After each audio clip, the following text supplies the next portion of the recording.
Menurutku kehidupan mahasiswa itu tidak hanya tentang belajar, tapi lebih dari itu. Banyak hal-hal yang bisa kita lakukan di kehidupan mahasiswa untuk mengupgrade diri kita, menambah value diri kita, dan mengasah potensi-potensi yang ada dalam diri kita. Di dunia kerja nanti, akademis saja tidak cukup untuk menunjang semuanya, tetapi dibutuhkan juga skill-skill lain. Menurutku, di masa-masa kuliah lah saat yang tepat untuk mengembangkan kemampuan dan potensi yang ada dalam diri kita untuk mempersiapkan ke dunia kerja nantinya. Pada video kali ini, aku akan sedikit sharing mengenai pengalaman-pengalamanku satu semester ini sebagai mahasiswa pendidikan matematika Universitas Siliwangi. Oke, saya kita ke pembahasannya. Let's go. Setelah rangkaian ospek itu ada kegiatan kuliah perdana. Pada waktu itu dilaksanakan di Gedung Mandala.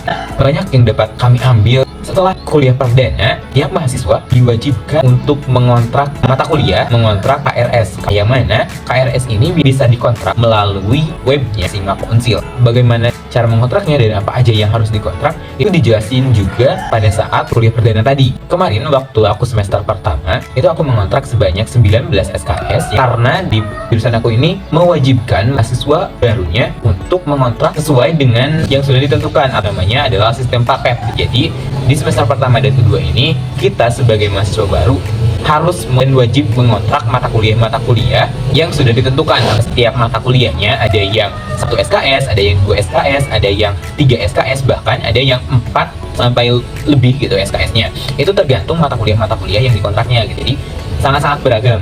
Saya mendapatkan 19 SKS di 9 mata kuliah. Nah, mata kuliahnya itu ada mengenai mata kuliah umumnya dan juga ada mata kuliah yang sangat identik dengan matematika. Untuk mata kuliah umumnya itu ada agama, kewarganegaraan, dan juga bahasa Indonesia.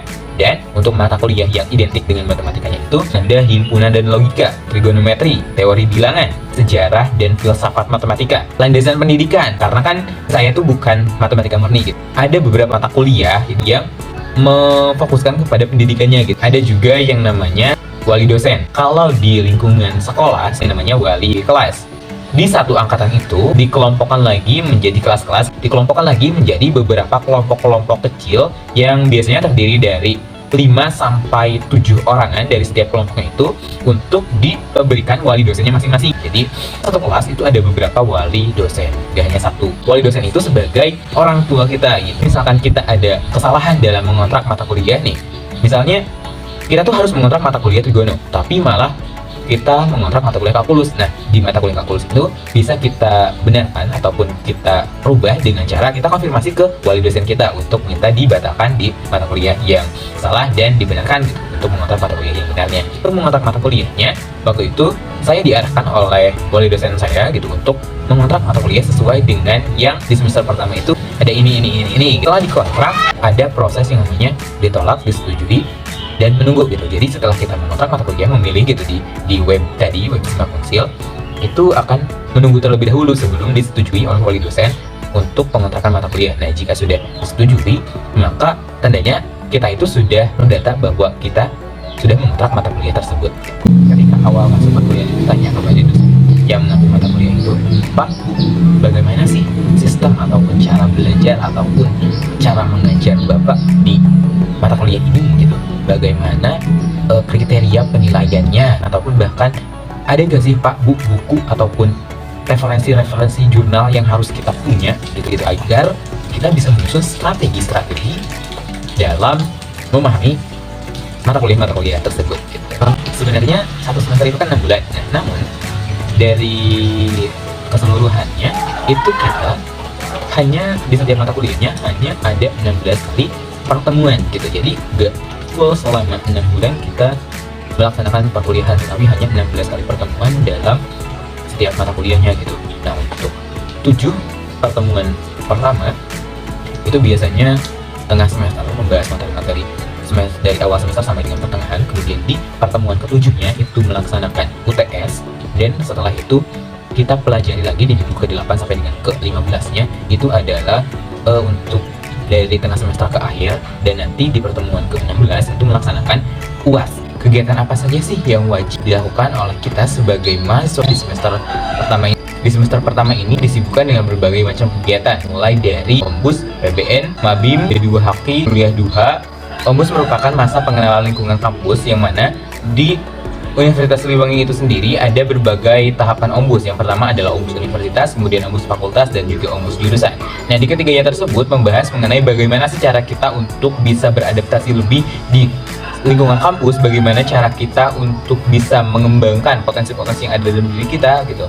Dan banyak sekali pengalaman-pengalaman yang didapat ketika kita mengikuti perkuliahan ini, dan tentunya kita menjadi lebih tahu tentang jurusan kita, fakultas kita, dan universitas kita.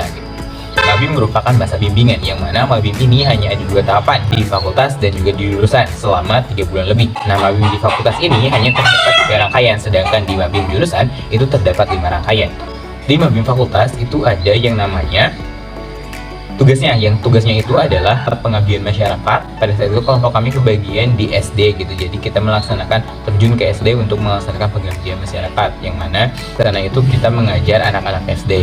Ada juga tugas resum video, kemudian ada tugas artikel ilmiah gitu, karya tulis ilmiah, kemudian ada laporannya setelah tadi mengadakan pengabdian masyarakat. Pengalaman saya ketika mabim jurusan itu adalah saya terlibat sebagai petugas di mabim jurusan. Yang pertama di pembukaan. Nah, di pembukaan ini saya menjadi MC untuk memandu kegiatan pembukaan di mabim jurusan. Kemudian di rangkaian pemilihan ketua angkatan, saya juga terlibat sebagai pimpinan sidang 2, yang mana pimpinan sidang 2 ini bertugas sebagai notulensi dan juga membuka serta menutup jalannya sidang. Kemudian di rangkaian penutupan ini kita mengadakan pensi terlebih dahulu sebelum tutupnya. Nah, kebetulan setiap kelompoknya itu harus menampilkan sebuah pensi, yang mana pada saat itu kelompok saya menampilkan monolog dan juga tari yang dikolaborasikan. Kemudian ada kegiatan LTOH. Nah, kegiatan LTOH ini merupakan suatu kegiatan yang mana memfokuskan ke arah kepemimpinan kita gitu. Jadi pada saat itu diadakan juga simulasi sidang, yang mana simulasi sidang ini digunakan agar kita sebagai mahasiswa baru tahu gitu bagaimana teknik persidangan di dunia kampus. Kebetulan juga pada saat itu saya dipercayai sebagai pimpinan sidang 3, yang mana tugas sebagai notulensi gitu. PBN, Pendidikan Bela Negara. PBN merupakan sebuah kegiatan yang wajib dilaksanakan oleh mahasiswa baru. Pada saat itu, saya melaksanakan PBM selama 1 minggu. Nah, di setiap harinya pasti ada pematerian dan juga prakteknya.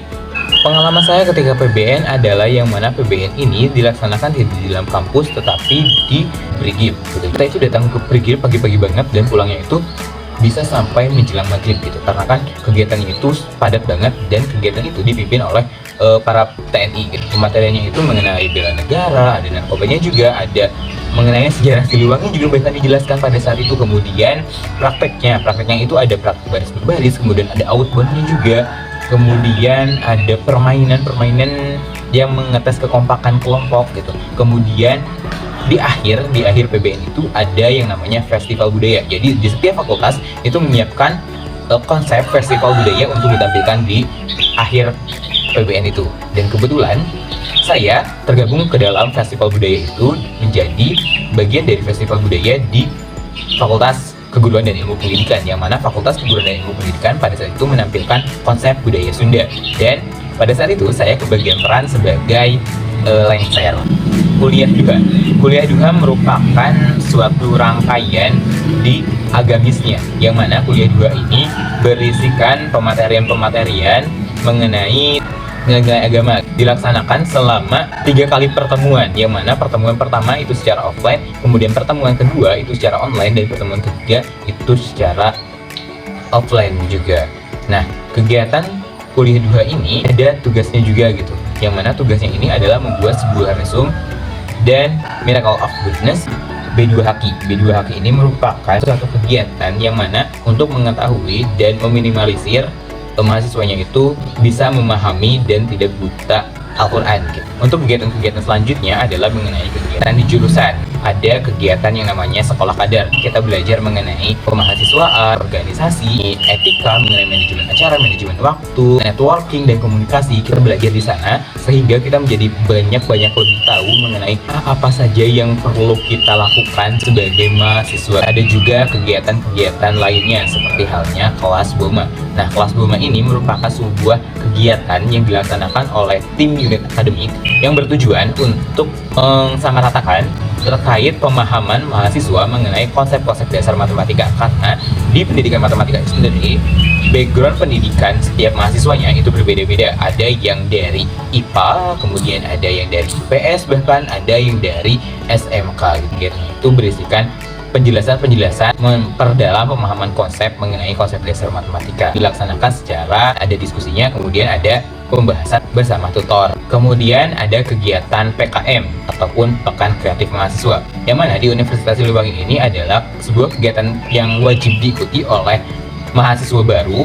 Jadi setiap mahasiswa baru itu dibagi menjadi ke dalam sebuah kelompok, yang mana dari setiap kelompok itu adalah membuat satu jenis PKM. Nah, pada saat itu kami dibagi menjadi beberapa kelompok dan ada pembimbing kelompoknya, yang mana pembimbing kelompoknya itu nantinya akan menjadi ketua dalam program PKM itu. Nah, kita susun program PKM itu sampai pada waktunya kita untuk melaksanakan kegiatan sidang proposal PKM. Di sana kita paparkan mengenai apa saja yang ingin kita laksanakan untuk program PKM ini, dan apabila ada koreksian itu kita revisi lagi hingga akhirnya kita ajukan ke jurusan. Setelah dari jurusan kita ajukan lagi ke fakultas, kemudian jika lolos dari fakultas maka akan diupload ke Simanis untuk diseleksi di universitas. Tidak hanya itu, di jurusan juga ada yang namanya kegiatan basis. Basis merupakan sebuah kegiatan untuk memberitahukan apa saja sih yang bisa digunakan ataupun yang biasa digunakan oleh mahasiswa dalam pembelajaran. Misalkan aplikasi-aplikasinya itu apa saja, karena basis ini merupakan kepanjangan dari Basic Ability of Software. Ini diadakan selama 2 hari. Yang pertama itu kita membahas mengenai Microsoft Office. Yang pertama ada Word dan juga PowerPoint.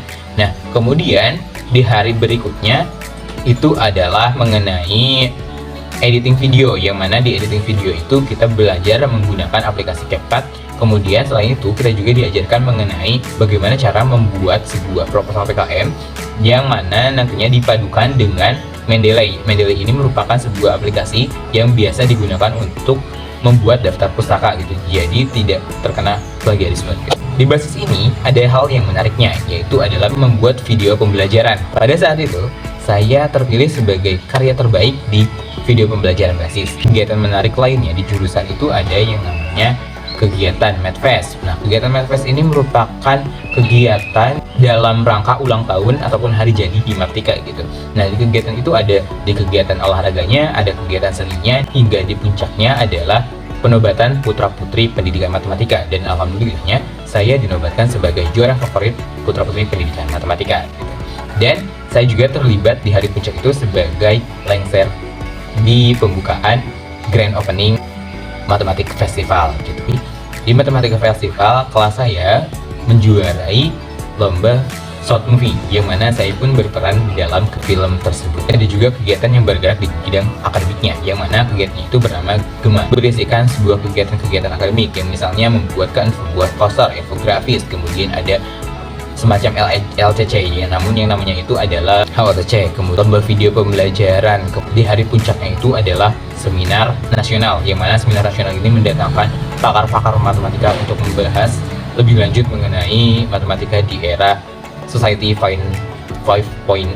Kegiatan output dari LTOH membuat sebuah kegiatan untuk satu angkatan.